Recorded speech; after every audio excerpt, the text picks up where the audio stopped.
The morning sun cast long shadows across the marble corridors of Kensington Palace as Captain James Morrison adjusted his crimson uniform for the third time. His hands, usually steady as steel, trembled slightly as he fastened the golden buttons. 22 years of service to the crown had never prepared him for moments like these, when duty collided with the raw humanity of watching a child suffer. Princess Charlotte had been unwell for 3 days now, and the entire royal household moved with the careful precision of people walking on broken glass. At 8 years old, she possessed the same spirited nature that had made her great-grandmother Queen Elizabeth beloved, but today that spirit was dimmed by pain that no amount of royal protocol could ease. James had been assigned as Charlotte's personal protection officer 6 months ago, a position that came with immense honor and equally immense responsibility. Unlike the formal distance maintained with adult royals, protecting a child required a different approach. He had become not just her guard, but, in many ways, a familiar presence she could rely on when the weight of royal expectations became too much for young shoulders to bear. The palace corridors buzzed with subdued activity. Housekeepers moved quietly, their usual chatter replaced by concerned whispers. The normally cheerful chimes of the grandfather clock in the main hallway seemed muted, as if even time itself was holding its breath.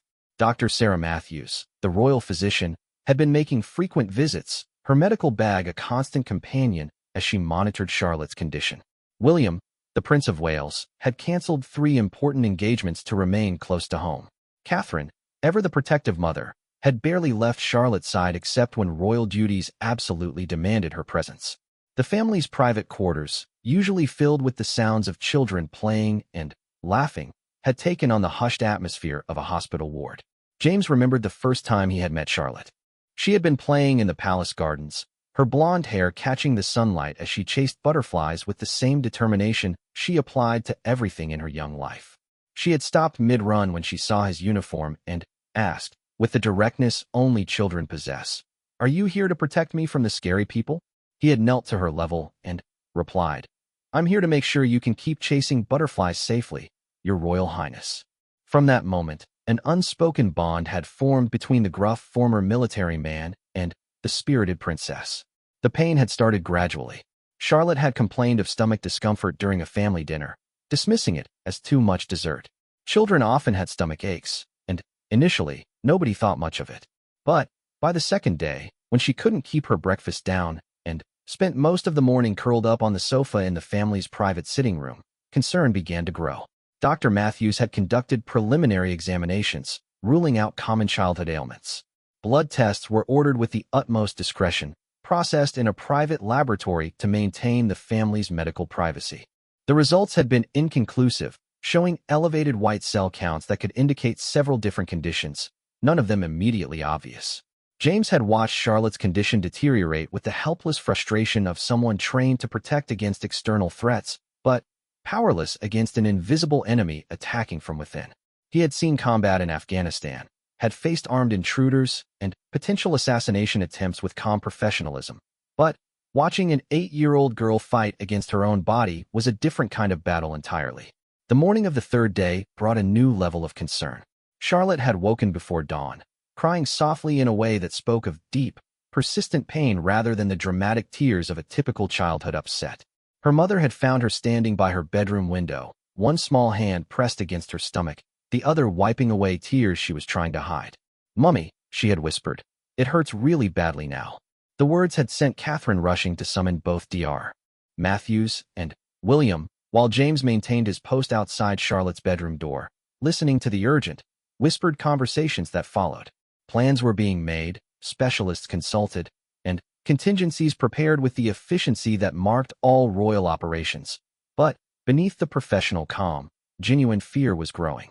Charlotte's symptoms were evolving in ways that concerned everyone involved. The stomach pain had intensified and localized to her lower right side, accompanied by a low-grade fever that refused to break despite medication.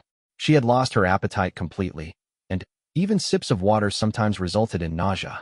Most troubling of all, the usually energetic princess could barely manage to walk from her bed to the adjoining bathroom without stopping to rest. The royal household's medical team worked with discretion born of long experience in managing health crises within the family while maintaining public confidence. Dr. Matthews consulted with pediatric specialists at Great Ormond Street Hospital, sharing symptoms and test results through secure channels that protected the princess's privacy while ensuring she received the best possible medical advice. James found himself in the unusual position of being both professional protector and concerned surrogate family member. His training had prepared him for many scenarios, but none of his manuals covered how to maintain security protocols while watching a child you had grown to care about suffer through mysterious pain. He stood guard outside her room, close enough to respond to any threat, but also close enough to hear her quiet whimpers when she thought no one was listening. The weight of responsibility felt heavier than usual as James considered the broader implications of Charlotte's illness. As second in line to the throne, her health was not just a private family matter, but a concern that could affect the monarchy's future. Yet at that moment, watching her parents struggle with the universal fear of any parent facing their child's illness, royal titles, and lines of succession seemed irrelevant compared to the simple desire to see a little girl feel better. Catherine had been maintaining her public schedule with remarkable composure, fulfilling engagements while her heart was clearly elsewhere. James had accompanied her to a children's hospital opening just the day before, watching as she smiled for photographs and spoke with young patients, all while knowing her own daughter was suffering at home. The irony was not lost on anyone in their security detail. As the morning progressed, Charlotte's condition showed no signs of improvement. Dr. Matthews made her third visit in 2 days, emerging from the princess's bedroom with the grave expression that had become familiar to everyone in the household. Whispered consultations with William and Catherine followed, punctuated by concerned glances toward Charlotte's closed door. James had seen enough medical emergencies during his military service to recognize the signs of escalating concern among medical professionals. The way Dr. Matthews checked her watch frequently, the urgency of her phone calls, and the careful way she spoke with Charlotte's parents all indicated that decisions were being made about the next level of medical intervention. The palace staff moved with increased efficiency, preparing for possibilities that remained unspoken but clearly understood. Additional security protocols were quietly implemented, ensuring that if Charlotte needed to be transported to a medical facility, it could be done with minimal public attention and maximum safety. By noon, it became clear that Charlotte's condition was beyond what could be managed with home care, regardless of how excellent that care might be. The pain medication that had provided some relief the previous day was no longer effective, and her symptoms were progressing in a pattern that demanded immediate professional medical attention. James received orders to prepare for a potential movement to hospital, a task that required coordination between multiple security agencies, medical personnel, and palace staff. The challenge was substantial: how to transport a sick child who happened to be a member of the royal family to receive emergency medical care while maintaining both her safety and the family's privacy. The afternoon brought with it a sense of barely controlled urgency that permeated every corner of Kensington Palace. James had coordinated emergency movements before, but never involving a child, and never under circumstances where the patient's condition was deteriorating by the hour. Charlotte's pain had intensified to the point where she could no longer hide it behind the brave face she had been trying to maintain for her parents. Dr. Matthews emerged from her latest examination with news that sent ripples of concern through the royal household. Charlotte's symptoms were now pointing toward a condition that required surgical intervention, possibly within hours. The princess's appendix was showing signs of inflammation that could quickly become life-threatening if not addressed immediately. The decision was made swiftly but with careful consideration of all factors involved. Charlotte would be transported to Great Ormond Street Hospital, where a team of pediatric specialists was already being assembled. The hospital's private wing, typically reserved for high-profile patients, was being prepared with additional security measures that would allow the princess to receive treatment without public knowledge. James received his movement orders at 2:30 p.m., along with detailed instructions about the route, timing, and personnel involved in Charlotte's transport. The operation would involve 3 vehicles: a medical ambulance equipped with pediatric emergency equipment, an unmarked security vehicle carrying James and 2 additional protection officers, and a backup vehicle with palace staff and additional medical supplies. The complexity of moving a royal family member who was also a sick child created challenges that tested everyone involved. Charlotte needed to be transported quickly enough to prevent her condition from worsening, but safely enough to protect her from any security threats. Additionally, the The movement had to be conducted with sufficient discretion to prevent media attention that could complicate both her medical treatment and her family's privacy. Catherine made the difficult decision to accompany Charlotte in the ambulance, while William would follow in a separate vehicle after making necessary arrangements with their security team and ensuring that their other children were properly cared for. James would travel in the security escort, maintaining visual contact with the ambulance while coordinating with protection teams at both the palace and the hospital. As they prepared for departure, Charlotte's condition took a turn for the worse. The pain that had been manageable with medication suddenly spiked to levels that had the 8-year-old crying in a way that cut through the professional composure of everyone present. Her small voice, usually so confident and clear, became strained and desperate as she called for her mother. "Mummy, it hurts so much," she sobbed, pressing both hands against her stomach as if trying to hold something together that was threatening to break apart. "It feels like something is tearing inside me." James had heard wounded soldiers describe similar sensations when dealing with internal injuries, and the similarity made his blood run cold. Charlotte's description wasn't the exaggerated complaint of a child seeking attention. It was the precise, frightened observation of someone experiencing genuine medical distress. Dr. Matthews administered additional pain medication through an 4-line she had established earlier in the day, but even the stronger drugs seemed to provide only minimal relief. Charlotte's face had taken on the pale, drawn appearance that James recognized from his military experience as a sign of serious internal distress. The transport team moved into action with practiced efficiency. Paramedics from London Ambulance Service, specially selected for their discretion and experience with high-profile patients, worked alongside Dr. Matthews to ensure Charlotte's stability during transport. The princess was carefully moved from her bedroom to a specialized stretcher that would keep her comfortable during the journey while allowing medical personnel to monitor her vital signs continuously. James coordinated with his team through secure communications, ensuring that the route to Great Ormond Street Hospital was clear and that hospital security was prepared for their arrival. The journey, normally a 30-minute drive through London traffic, would take 20 minutes with their escort clearing intersections and providing priority routing. As they prepared to depart, Charlotte reached for her mother's hand with a grip that spoke of both fear and trust. Despite her pain, she maintained the composure that had been part of her upbringing, apologizing to the medical staff for crying and thanking the paramedics for helping her. Even in her distress, the principles of courtesy and consideration that had been instilled in her from early childhood remained intact. The convoy departed Kensington Palace at 3:45 p.m., with James maintaining radio contact between all vehicles while monitoring Charlotte's condition through reports from the medical team.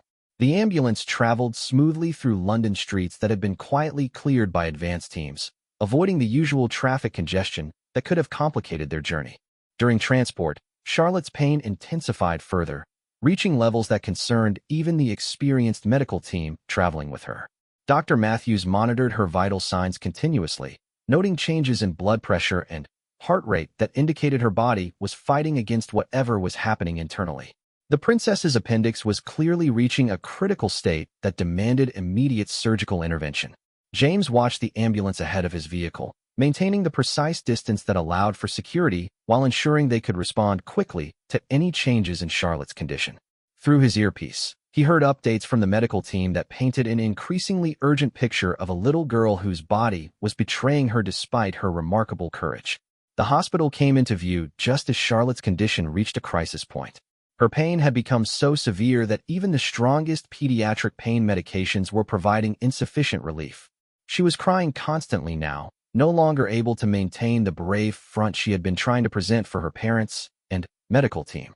"My stomach feels like it's tearing," she cried out, her voice carrying through the ambulance's communication system to the security vehicles following behind. The raw desperation in her words sent chills through everyone involved in her transport, including James, who had heard similar cries from wounded soldiers, but never from a child.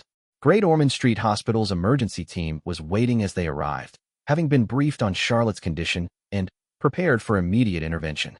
The hospital's private entrance, normally used for celebrity patients and other high-profile cases, had been secured and cleared to allow for Charlotte's discreet arrival and immediate transfer to the surgical wing.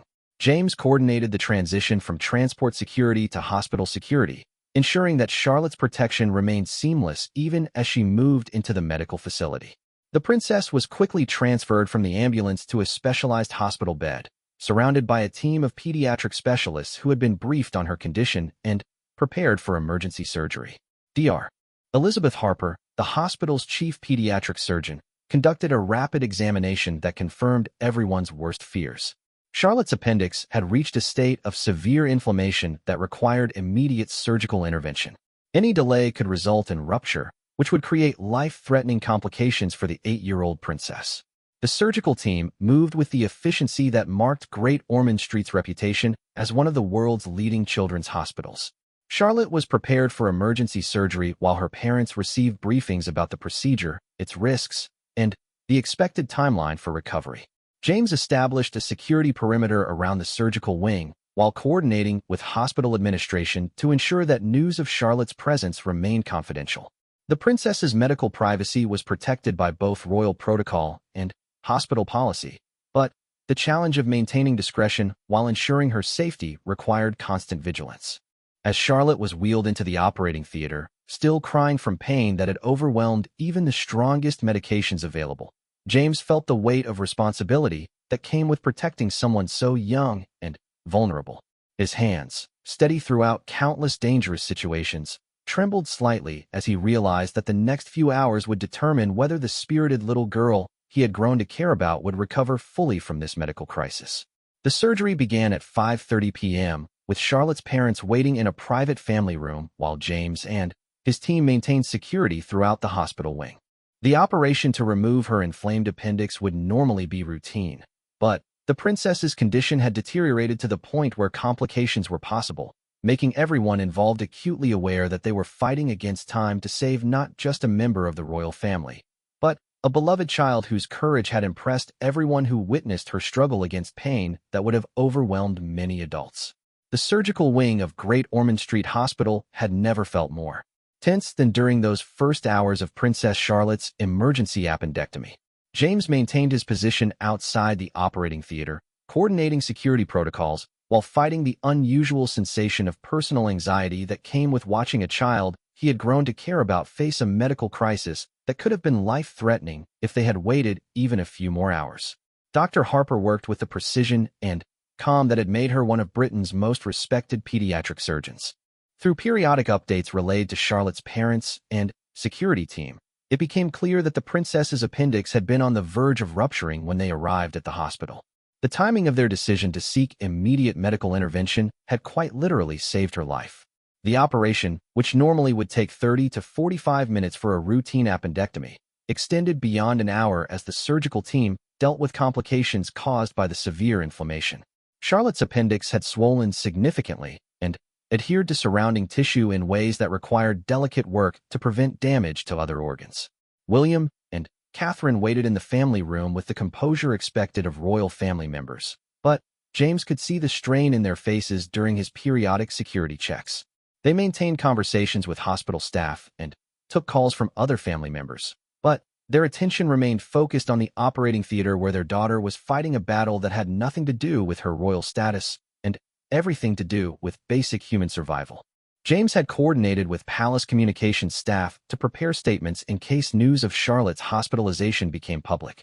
The challenge was complex. They needed to be ready to address public concern if the story broke, while simultaneously working to prevent that disclosure in order to protect the princess's medical privacy and the family's ability to focus on her recovery without public scrutiny. The hospital staff demonstrated the discretion and professionalism that had made Great Ormond Street the royal family's hospital of choice for pediatric care. Nurses and support staff went about their duties with normal efficiency while maintaining the additional security protocols necessary when treating a member of the royal family. The princess's medical chart was secured with extra privacy protections, and access to her surgical suite was restricted to essential personnel only. As the surgery progressed, Dr. Harper sent word that Charlotte's condition was more serious than initially assessed. The inflammation had caused her appendix to begin leaking infectious material into her abdominal cavity, requiring additional procedures to clean the affected area and prevent the spread of infection. This complication meant longer surgery time and a more complex recovery process. James received updates through the hospital's security liaison, information that he carefully filtered before sharing with his team and palace communications staff. The princess's condition remained serious, but stable, with the surgical team expressing cautious optimism about her recovery prospects provided they could successfully address all the inflammatory complications. The waiting period tested everyone involved in different ways. For William and Catherine, it meant confronting the reality that their daughter's royal status provided no protection against the random cruelties of illness and injury. For James and his security team, it meant maintaining professional vigilance while dealing with personal concern for a child they had all watched grow and develop over the past 6 months. Hospital staff worked quietly around the royal family, providing updates when appropriate while respecting their need for privacy during an intensely stressful time. Great Ormond Street's experience with high-profile patients showed in the seamless way they balanced medical excellence with the discretion required when treating someone whose health status could become international news. The surgery entered its second hour with Dr. Harper working methodically to address all the complications caused by Charlotte's severely inflamed appendix. The surgical team had expanded to include additional specialists as they worked to clean infection from her abdominal cavity and ensure that no complications would threaten her recovery. James coordinated with his team to manage the growing complexity of maintaining security during an extended hospital stay. Charlotte would need several days of recovery time, during which she would remain vulnerable not just medically but also from a security perspective. The hospital room that had been prepared for her recovery was located in the most secure section of the pediatric wing, with controlled access and enhanced surveillance capabilities. Dr. Matthews, who had remained at the hospital throughout Charlotte's surgery, worked with the surgical team to plan the princess's post-operative care. The complications that had extended her surgery would also complicate her recovery, requiring careful monitoring for signs of infection and additional medical interventions that might be needed to ensure her complete healing. As evening approached, the surgical team finally emerged with news that Charlotte's operation had been successful.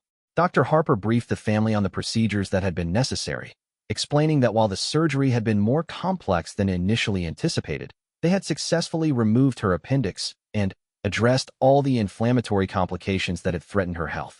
Charlotte was moved to the pediatric intensive care unit for initial recovery monitoring. The combination of her age, the complexity of her surgery, and her high-profile status meant that her immediate post-operative care would be provided in the hospital's most advanced monitoring facility, where medical staff could track her vital signs continuously and respond immediately to any complications. James accompanied the family to the PICU, where Charlotte lay unconscious from anesthesia, surrounded by the monitors and equipment that would track her recovery. Seeing the spirited 8-year-old who had been chasing butterflies in the palace garden just weeks earlier now lying still and vulnerable in a hospital bed affected everyone present, regardless of their professional training or emotional preparation. The princess's recovery began slowly but positively. As she emerged from anesthesia, her first words were characteristic of her personality. She apologized to the nurses for causing trouble and asked if she had missed her riding lesson. Even emerging from major surgery, Charlotte's consideration for others and her focus on normal childhood activities showed the resilience that would serve her well during recovery. Dr. Harper explained to the family that Charlotte's recovery would require approximately a week in hospital, followed by several weeks of limited activity at home. The complications during surgery meant that her healing process would need careful monitoring, but the successful removal of her appendix and treatment of the associated inflammation meant that her long-term prognosis was excellent. James worked with hospital security to establish protocols for Charlotte's extended stay. The princess would remain in a private room in the pediatric wing, with security measures that balanced her safety requirements with the hospital's need to continue providing care to other young patients. The complexity of protecting a royal child in a medical facility required coordination between multiple agencies and constant adaptation as her medical status changed. The first night in hospital passed quietly, with Charlotte sleeping peacefully under the influence of pain medication while her parents took turns staying with her. James maintained security from a position that allowed him to monitor both the princess's room and the broader hospital wing, ensuring that her presence remained confidential while she focused on beginning the healing process. By morning, Charlotte was awake and asking questions about when she could return to normal activities. Her resilience impressed the medical staff, who noted that despite the seriousness of her condition and surgery, she was already showing signs of the quick recovery typical of healthy children. Her first request was not for toys or entertainment, but to send thank you notes to the surgical team who had helped her. Dr. Harper conducted morning rounds with cautious optimism about Charlotte's recovery progress. The princess's vital signs were stable, her surgical sites were healing well, and early signs suggested that the infection control measures taken during surgery had been successful. While several more days of hospital monitoring would be necessary, the immediate crisis had passed successfully. The royal family's relief was evident, but carefully controlled, reflecting their understanding that Charlotte's recovery would require patience and careful medical management. James observed their interactions with hospital staff and noted the genuine gratitude they expressed for the care their daughter was receiving. Gratitude that went beyond royal politeness to reflect genuine appreciation for the medical professionals who had saved Charlotte's life. Charlotte's recovery during her first week at Great Ormond Street Hospital revealed the remarkable resilience that seemed to be a hallmark of her character. James watched as the 8-year-old princess navigated the challenges of post-operative healing with a combination of royal composure and typical childhood impatience that endeared her to the entire medical staff. The second day brought significant improvement in Charlotte's condition. Dr. Harper's morning examination showed that her surgical sites were healing well and that the infection concerns that had complicated her surgery were responding positively to antibiotic treatment. The princess's appetite had returned, and she was asking for specific foods, a sign that her body was beginning to recover from the trauma of emergency surgery. James coordinated security protocols that allowed Charlotte's siblings to visit while maintaining the hospital's privacy requirements. Prince George and Prince Louis arrived with their father, bringing carefully selected gifts that had passed through security screening, books, puzzles, and art supplies that would help Charlotte pass the time during her recovery without being too stimulating for someone still healing from major surgery. The reunion between the siblings was touching to observe.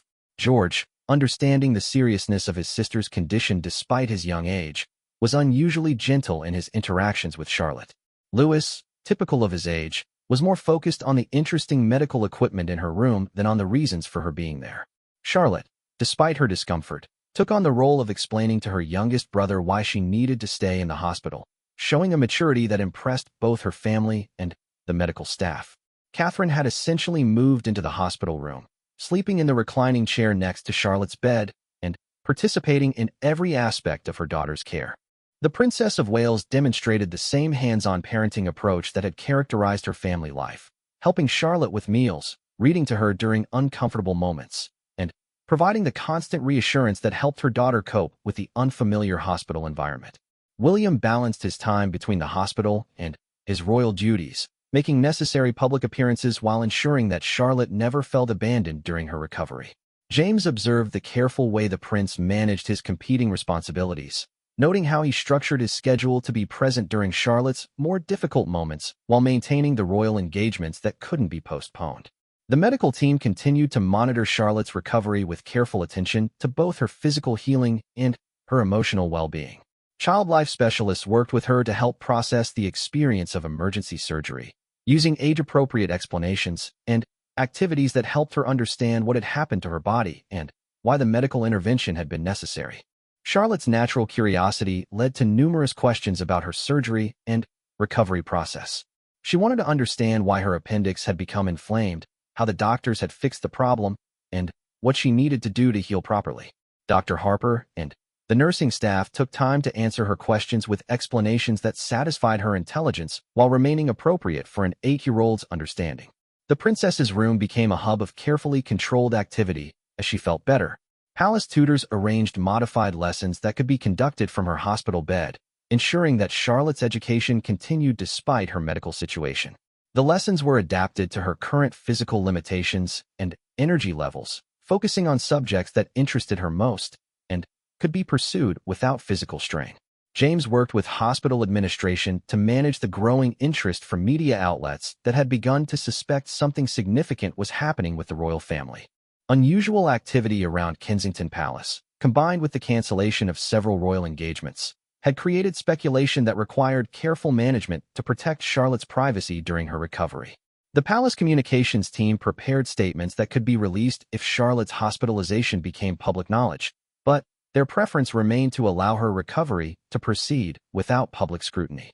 The balance between transparency and privacy was delicate, particularly given the public's genuine affection for the young princess and their concern for her well-being. By the fourth day, Charlotte was well enough to move from the intensive care monitoring to a regular pediatric room, a transition that marked significant progress in her recovery. The new room offered more space for family activities and provided a more normal environment that helped Charlotte feel less like a patient and more like herself. The princess began to engage more actively with the hospital staff, learning their names and asking about their families and interests. Her natural empathy, evident even during her own recovery, led her to ask about other young patients in the hospital and whether there was anything she could do to help them feel better. This concern for others, even while dealing with her own health challenges, impressed everyone who witnessed it. Dr. Harper noted Charlotte's rapid progress during daily examinations, observing that her body was healing faster than typical for the complexity of surgery she had undergone. The princess's overall health, combined with excellent medical care and strong family support, was contributing to a recovery that exceeded the medical team's most optimistic projections. James observed the way Charlotte's presence affected the hospital staff, who went about their duties with extra attention to detail and obvious pleasure in caring for a patient who appreciated their efforts so genuinely. The princess's thank you notes to various staff members became treasured keepsakes, and her interactions with hospital personnel demonstrated the positive impact that genuine courtesy and appreciation could have in any environment. The fifth day brought news that Charlotte might be able to return home earlier than initially projected. Dr. Harper's examination showed that her surgical healing was progressing exceptionally well, her infection markers had returned to normal levels, and her energy was returning to near-normal levels for a child her age. Plans began for Charlotte's transition back to Kensington Palace, with modifications to her normal routine that would support her continued recovery. The palace medical staff worked with the hospital team to ensure continuity of care, and physical therapy specialists provided guidelines for gradually returning to normal activity levels over the following weeks. James coordinated the security arrangements for Charlotte's return home, planning a route and timing that would minimize public attention while ensuring her safety during transport. The princess would return home in a medical transport vehicle with hospital staff accompanying her, while James and his team provided security escorts similar to the arrangement that had brought her to the hospital. Charlotte's excitement about returning home was tempered by her gratitude toward the hospital staff who had cared for her. She insisted on personally thanking each member of her medical team and asked permission to send thank you letters to hospital departments that had contributed to her care, even those she hadn't directly interacted with. The princess's recovery had been remarkable not just medically, but in the way it had revealed her character under stress. James had watched her handle pain, fear, and discomfort with a combination of courage and grace that would serve her well throughout her life. The experience had tested everyone involved, but Charlotte had emerged with her spirit intact, and her appreciation for others deepened by the experience of receiving extraordinary care during a medical crisis. As they prepared for Charlotte's return to Kensington Palace, James reflected on how the experience had affected everyone involved. The princess had faced a potentially life-threatening medical emergency with remarkable courage. Her family had navigated the crisis with dignity while maintaining their royal responsibilities, and the medical team had provided exceptional care while respecting the unique privacy requirements of their patient.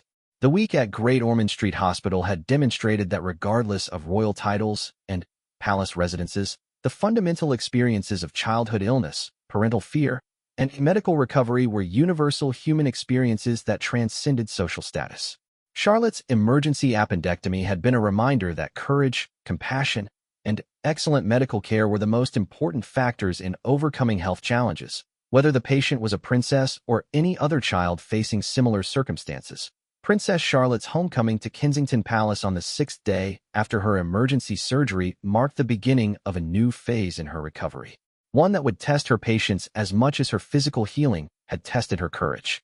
James coordinated her return journey with the same attention to detail that had characterized her transport to the hospital, but this time the atmosphere was filled with relief rather than urgent concern. The princess traveled home in a specially equipped medical vehicle, accompanied by Dr. Matthews and a pediatric nurse from Great Ormond Street, who would assist with her transition back to palace life. Charlotte was excited to return to familiar surroundings, but understood that her recovery would require continued careful management and limited activity for several more weeks. James had worked with the palace household staff to prepare Charlotte's living quarters for her return. Her bedroom had been equipped with additional monitoring equipment, comfortable seating for extended rest periods, and entertainment options that would keep her occupied during the recovery phase when normal childhood activities would be restricted. The princess's return home was marked by a carefully planned reunion with palace staff who had been concerned about her condition throughout her hospitalization. Charlotte insisted on personally greeting the housekeeping staff, kitchen personnel, and grounds workers who had been part of her daily life before her illness, demonstrating the same consideration for others that had impressed her medical team. Dr. Matthews established a monitoring schedule that would track Charlotte's continued healing while allowing her to gradually return to normal activities. The princess would need daily medical checks for the first week at home, with gradually decreasing supervision as her recovery progressed. Physical therapy sessions were scheduled to help her regain full strength and mobility in the safest possible way. James observed Charlotte's adjustment to recovery life with interest and concern. The active 8-year-old who had been accustomed to running through palace gardens and engaging in energetic play was now required to rest frequently and avoid physical activities that could strain her healing surgical sites. The psychological adjustment was proving as challenging as the physical recovery. Catherine implemented a modified daily routine that balanced Charlotte's need for rest with her desire for normal childhood activities. Educational sessions continued with palace tutors, but were shortened and adapted to her current energy levels. Art projects, reading, and quiet games provided entertainment that didn't require physical exertion while keeping Charlotte intellectually engaged during her recovery period. William arranged his royal schedule to maximize time at home during Charlotte's initial recovery phase. The prince recognized that his daughter's emotional well-being during recovery was as important as her physical healing, and his presence provided both security and normalcy during a period when many aspects of her usual routine had been disrupted. The princess's siblings played important roles in her recovery process. George took on increased responsibilities around the house, helping with tasks that Charlotte normally would have handled and ensuring that she didn't feel guilty about being unable to contribute to family activities. Louis, with the adaptability of very young children, adjusted to his sister's limitations without difficulty and found ways to include her in his play that accommodated her physical restrictions. James worked with Dr. Matthews to establish security protocols that protected Charlotte's privacy while allowing her recovery to proceed normally. Media interest in the princess's health had increased significantly, requiring additional measures to prevent unauthorized photography or intrusion during her vulnerable recovery period. The first week at home brought steady improvement in Charlotte's condition. Her energy levels increased daily, her appetite returned to normal, and her surgical sites healed without complications. Most importantly, her natural resilience and positive outlook remained intact, suggesting that the traumatic experience of emergency surgery hadn't created lasting psychological effects. Palace Communications staff managed public interest in Charlotte's health with carefully crafted statements that acknowledged public concern while protecting medical privacy. The balance between transparency and discretion required constant adjustment as media speculation continued, but the family's preference for privacy during recovery was generally respected by mainstream outlets. Charlotte's recovery activities included thank you letter writing, a project she had initiated during her hospital stay and continued enthusiastically at home. She wrote personal notes to every member of her medical team, hospital support staff, and even maintenance workers who had contributed to her care. The project helped her process the experience while expressing gratitude to those who had helped her through the crisis. Dr. Matthews noted Charlotte's exceptional recovery progress during weekly examinations. The princess was healing faster and more completely than typical for patients who had undergone similar surgical procedures. Her overall health, excellent medical care, and strong family support had combined to create optimal conditions for recovery. James coordinated Charlotte's gradual return to normal activities with careful attention to medical recommendations and security requirements. Her first venture outside the palace grounds was a brief visit to the gardens, where she could enjoy fresh air and limited physical activity while remaining close to home and medical support if needed. The princess's recovery became an opportunity for the family to focus on their private relationships without the usual pressure of royal engagements and public appearances. Catherine and William both noted how the experience had strengthened Charlotte's resilience and deepened her appreciation for the people who cared for her, qualities that would serve her well throughout her life. 3 weeks after her surgery, Charlotte received medical clearance to return to most normal activities, though with continued restrictions on particularly strenuous physical exercise. Her riding lessons, one of her favorite activities, could resume with modifications that protected her still healing abdominal muscles while allowing her to reconnect with an important part of her routine. James observed Charlotte's complete recovery with professional satisfaction and personal relief. The spirited princess who had chased butterflies in the palace garden before her illness had returned with her enthusiasm intact and perhaps even enhanced by her experience of overcoming a serious health challenge. The princess's return to public life was carefully managed to protect her complete recovery while satisfying public interest in her well-being. Her first public appearance, at a low-key family event, showed a healthy, energetic child who had clearly overcome her medical crisis completely. Charlotte's recovery experience had lasting effects on everyone involved. The princess herself had learned about courage, gratitude, and the importance of excellent medical care. Her parents had navigated the challenge of balancing royal responsibilities with family crisis management. James and his security team had adapted their protection protocols to unusual circumstances while maintaining their primary responsibility for Charlotte's safety. Dr. Matthews concluded her final examination of Charlotte 6 weeks after the emergency surgery with complete satisfaction about her recovery. All surgical sites had healed perfectly, her energy levels had returned to normal, and she showed no lingering effects from either the appendicitis or the surgical intervention. The princess was declared fully recovered and cleared for all normal childhood activities without restrictions. The experience had created bonds between Charlotte and her medical team that would continue long after her recovery. Great Ormond Street Hospital received a formal thank you letter from the royal family, along with a significant donation to support pediatric surgical research, but Charlotte's personal relationships with individual staff members were the more meaningful legacy of her time there. James reflected on how Charlotte's medical crisis had tested everyone involved and revealed the strength of character that would serve the young princess throughout her life. Her courage during illness, gratitude during recovery, and resilience throughout the entire experience had impressed everyone who witnessed it, from palace staff to medical professionals to security personnel. The princess's full recovery marked the end of a challenging chapter in her young life, but also the beginning of a deeper understanding of her own strength and the support systems that surrounded her. Charlotte had faced her first serious life challenge with remarkable grace and had emerged stronger, more grateful, and more aware of the value of the people who cared for her well-being. As normal royal family life resumed at Kensington Palace, with Charlotte once again chasing butterflies in the garden and asking James about his military experiences, the memory of her medical crisis served as a reminder that courage, excellent care, and strong family support could overcome even the most frightening health challenges. The royal guard's hands no longer trembled when he watched the princess play, confident that she had the strength to handle whatever challenges life might bring her way.